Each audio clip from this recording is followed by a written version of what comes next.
अस्सलाम वालेकुम दोस्तों, फाइनली वो घड़ी आ गई है जिसका मुझे 1 साल से इंतज़ार था। गुज़श्ता साल मैंने जून के अंदर जमशेद बर्की के थ्रू इस टूर को मैंने अनाउंस किया था, कैंपर वैन 2 वीक्स टर्की का टूर को। लेकिन अनफॉर्चुनेटली मेरा वीज़ा उस वक्त नहीं लग सका, तो वो ग्रुप और जमशेद बर्की और कुछ और भी लोग थे, तो उनको मैंने टर्की के अंदर जो लोग गए थे उनको फैसिलिटेट किया। फिर इस साल दोबारा जनवरी के अंदर मैंने दोबारा अनाउंस किया था ये टूर, लेकिन दोबारा फिर मेरा वीज़ा रिजेक्ट हो गया था। तो लोग काफ़ी डिसअपॉइंट भी हुए थे, जो लोग मेरे साथ जाना चाह रहे थे, तो उनको फिर मैंने दोबारा फैसिलिटेट किया जो लोग टर्की गए थे। लेकिन अब फाइनली बड़ी मुश्किल से और तगदो करके और बैकडोर डिप्लोमेसी के ज़रिए से टर्की का 1 ईयर का मल्टीपल वीज़ा मैंने अल्हम्दुलिल्लाह लगवा लिया है। तो अब जो हमारा कैंपर वैन का जो टर्की का टूर है वो फाइनली इंशाल्लाह होने जा रहा है। अगर कोई बड़ी आफत ना आ गई और कोई ऐसा सिनेरियो ना बन गया कि जिसके अंदर हम ना जा सके तो वो अलग बात है, लेकिन जो मेन हर्डल है सबसे बड़ा वीज़ा का, वो अल्हम्दुलिल्लाह हमने क्रॉस कर लिया है। तो जो लोग इंशाल्लाह हमारे इस टूर में हमारे साथ जाएंगे उनकी रहनुमाई के लिए और इस टूर के अंदर क्या क्या चीज़ उनको मिलेगी, तो जिस तरह पिछले भी साल भी मैंने वीडियो बनाई थी टूर से पहले, तो अब दोबारा इस टूर के अंदर कुछ अपडेट्स भी आ गई हैं, तो उसके लिए मैं वीडियो बना रहा हूँ ताकि ये रेफरेंस भी रहे ये वीडियो, और जो अगर कोई ज्वाइन करना चाहे तो उनके लिए वीडियो हमारे इस टूर को समझने में आसानी हो। अच्छा, सबसे पहले हम आइटनरी डिस्कस कर लेते हैं कि इस टूर के अंदर कौन कौन से शहर हैं और हमने कहाँ कहाँ जाना है।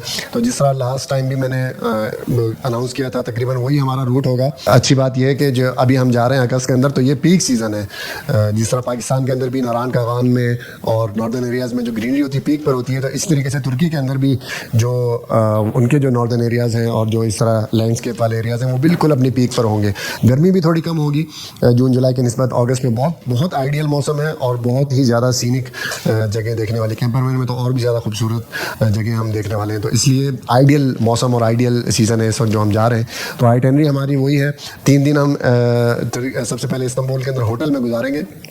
उसके अंदर पहले दिन हमारा होगा ओल्ड सिटी एरिया, और ओल्ड सिटी एरिया को हम जो उनकी लोकल ट्रांसपोर्ट है उसके अंदर वो करेंगे, एक्सप्लोर करेंगे। एक तो उसके अंदर टाइम भी बच जाता है। लोकल जो उनकी जो ट्राम है और मेट्रो सर्विस है वो काफ़ी अच्छी है, और जो उनका ओल्ड सिटी एरिया बहुत कंजेस्टेड है, तो उसके अंदर अगर हम अपनी वैन में जाते हैं तो पार्किंग का भी इशू होता है। तो एक तो ये भी रीज़न है। दूसरा जो इनकी जो अपनी लोकल ट्रांसपोर्ट के अंदर अगर हम घूमते हैं तो उसमें फिर ये है कि हमें थोड़ा सा जो खासकर ट्रैवलर्स हैं उनको वहाँ के लोकल लाइफ का भी थोड़ा बहुत एक्सपीरियंस हो जाता है कि एक इस्तांबुल के अंदर रहने वाला वो किस तरीके से वहाँ की लोकल ट्रांसपोर्ट में सफ़र करता है, और आपका जो लोकल टर्क्स है टूरिस्ट से भी और लोकल जो टर्क्स हैं उसके साथ भी थोड़ा बहुत इंटरेक्शन हो जाता है। तो इस वजह से हम पहले दिन जो ओल्ड सिटी एरिया का जो टूर है उसको हम लोकल ट्रांसपोर्ट के अंदर ही प्रेफर करते हैं। तो पहले दिन हमारा ओल्ड सिटी एरिया के अंदर टूर होगा। दूसरे दिन फिर हम स्पेशल वैन के अंदर, स्पेशल ट्रांसपोर्ट के अंदर जो न्यू इस्तांबुल है उसको हम एक्सप्लोर करेंगे। उसके अंदर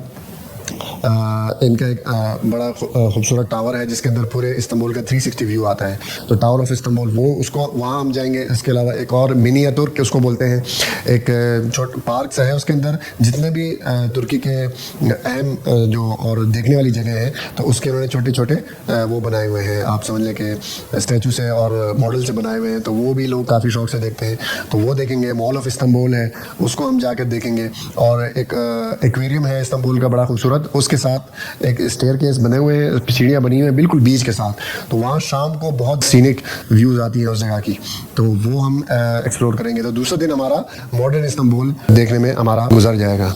उसके बाद जो तीसरा दिन है वो हमने रिजर्व किया हुआ है बुरसा और सोगुत के लिए, जो उस्मान गाजी और अर्तुगरुल गाजी के मज़ार हैं, तो उसको हम जाकर विज़िट करेंगे। बुरसा के अंदर 2-3 और भी अट्रैक्शंस हैं वो भी हम देखेंगे। उसके अलावा जो सोगुत के अंदर अर्तुगरुल गाजी का जो मज़ार है वो उसको भी हम इंशाल्लाह जाकर विज़िट करके वापस इस्तांबुल आएंगे।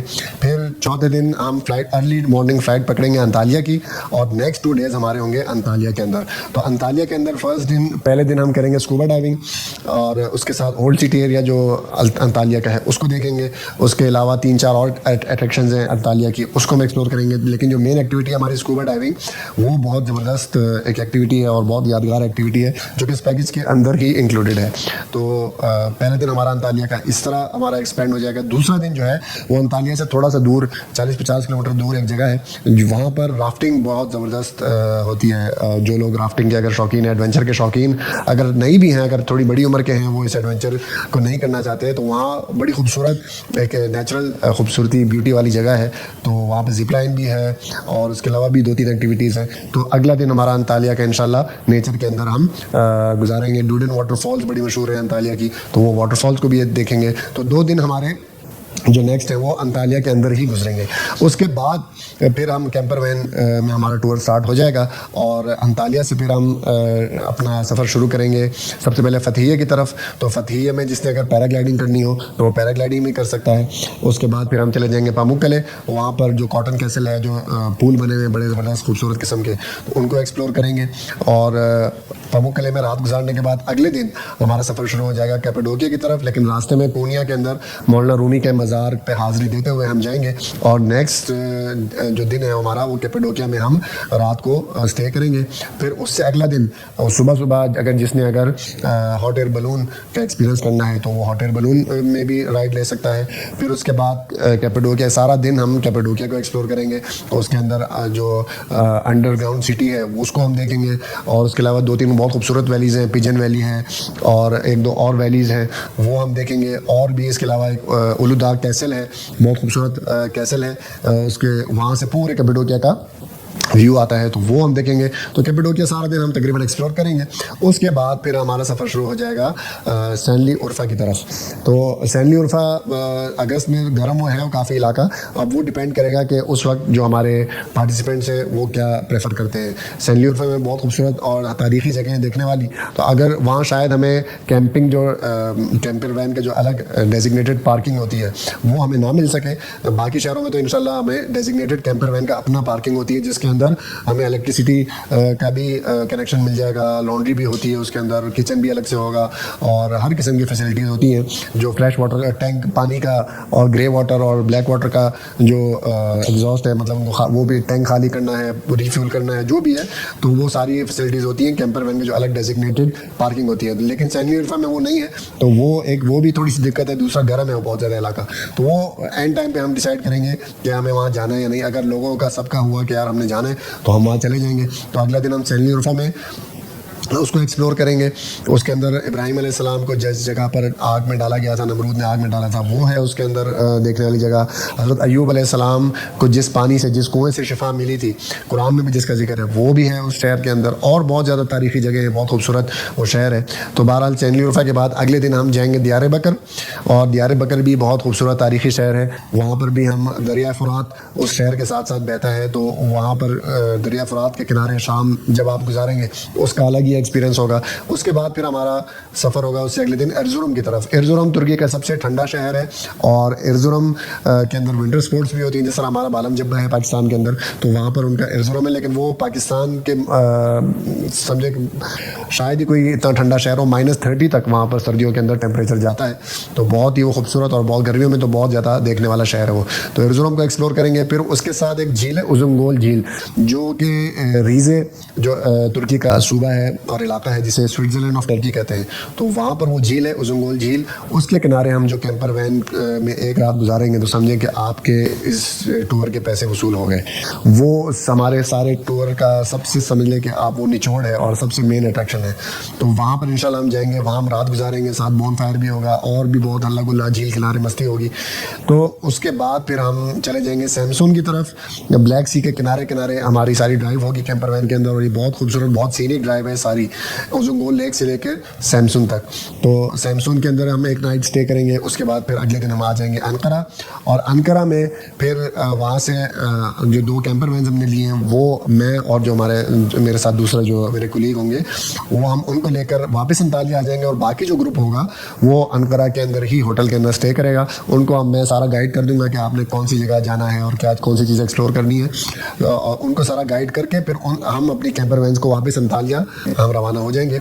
लेकिन इंशाल्लाह आपको आपके साथ सारे रास्ते हम कांटेक्ट में रहेंगे। कोई भी इशू होता है तो हम इंशाल्लाह उसको सॉल्व कर देंगे। तो अंकारा में एक रात गुजारने के बाद अगले दिन अर्ली मॉर्निंग आपकी होगी हाई स्पीड ट्रेन के अंदर टिकट, जो कि आपको इस्तांबुल ले जाएगी। लेकिन इस्तांबुल शहर से आपने पहले एक स्टॉप आता है बुस्तानची, तो उसकी आपको हम टिकट कराएंगे। उस स्टॉप पे आप उतरेंगे तो स्टॉप के साथ ही बिल्कुल फेरी चलती है प्रिंसेस आइलैंड की। तो आप बस वो स्टॉप से उतर के अगले दिन फिर प्रिंसेस आइलैंड की फेरी में बैठ के प्रिंसेस आइलैंड घूमेंगे।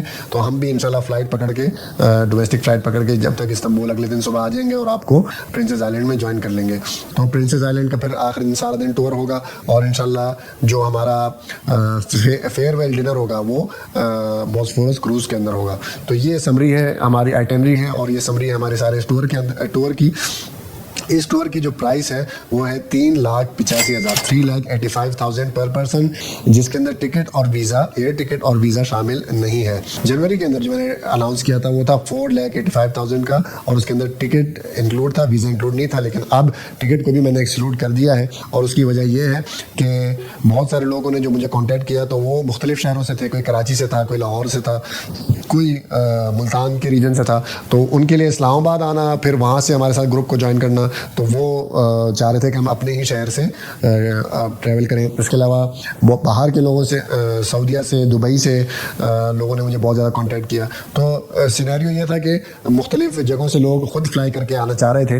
तो और उसके अलावा फिर अब ये बीच में जंग भी आ गई। जनवरी में जब मैंने ये टूर अनाउंस किया था तो उस वक्त जंग का कोई उस वक्त सिनेरियो नहीं था। लेकिन फिर बाद में जब जंग लगी तो जो टिकट मुझे 1,30,000 1,40,000 की पड़ रही थी, अब वही 2 लाख, 2.25 लाख की और 2.5 लाख की मुझे पड़ने लगी, क्योंकि जो दुबई का जो एयरपोर्ट था वो फंक्शनल नहीं था, तो फ़्लाइट्स कम रह गई और लोग ज़्यादा थे जाने वाले, तो इस वजह से फ़्लाइट्स बहुत ज़्यादा महंगी हो गई।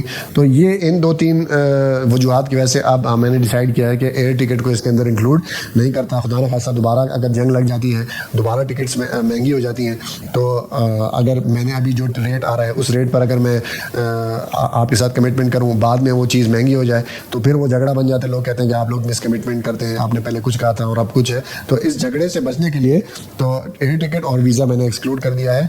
जो खाली हमारा जो पैकेज है जिसके अंदर आपको मैंने बताया एयरपोर्ट ट्रांसफ़र, उसके अलावा होटल एकोमोडेशंस, उसके अलावा जो कैंपर वैन है और उसके अलावा स्कूबा डाइविंग है और डेली का ब्रेकफास्ट और रात का डिनर, रोज़ाना का नाश्ता और रात का खाना, ये इसके अंदर इंक्लूड होगा।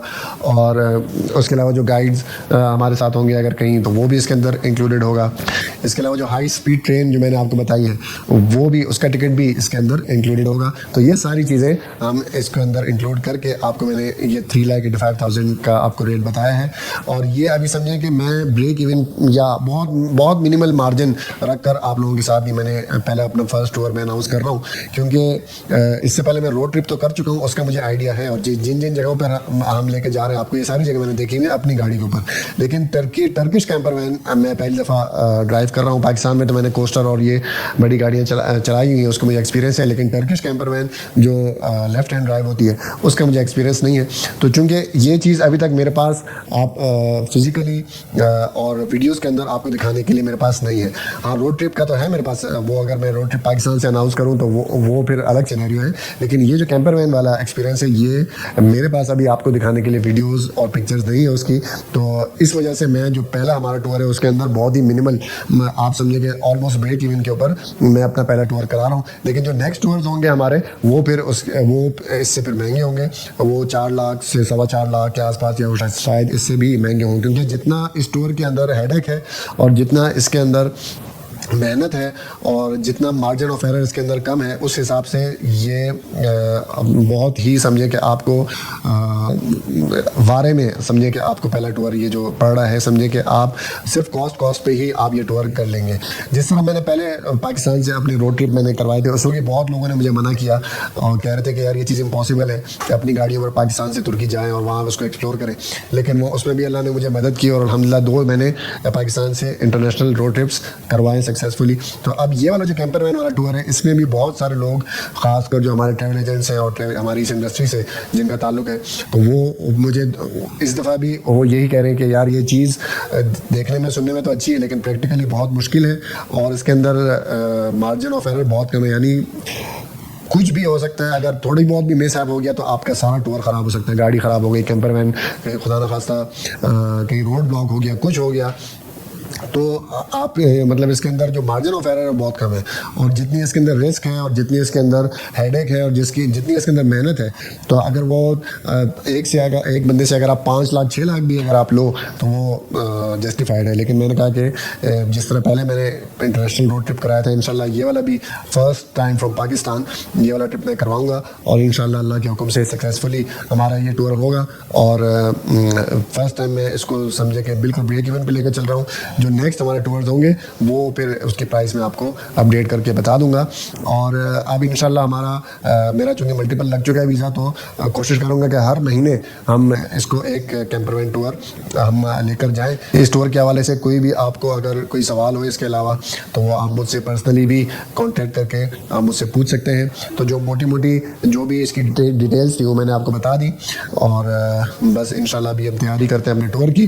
तो नंबर आपके साथ मैं शेयर कर रहा हूँ। जो भी अगर आपने इस टूर के हवाले से कुछ भी पूछना हो, आइटनरी के हवाले से या और कोई भी वीज़े के हवाले से, तो आप मुझसे इस नंबर के ऊपर कांटेक्ट करके और अपनी क्यूरीज़ को सॉर्ट आउट कर सकते हैं। तो इंशाल्लाह मिलते हैं बहुत जल्द आपके साथ इस टूर के अंदर।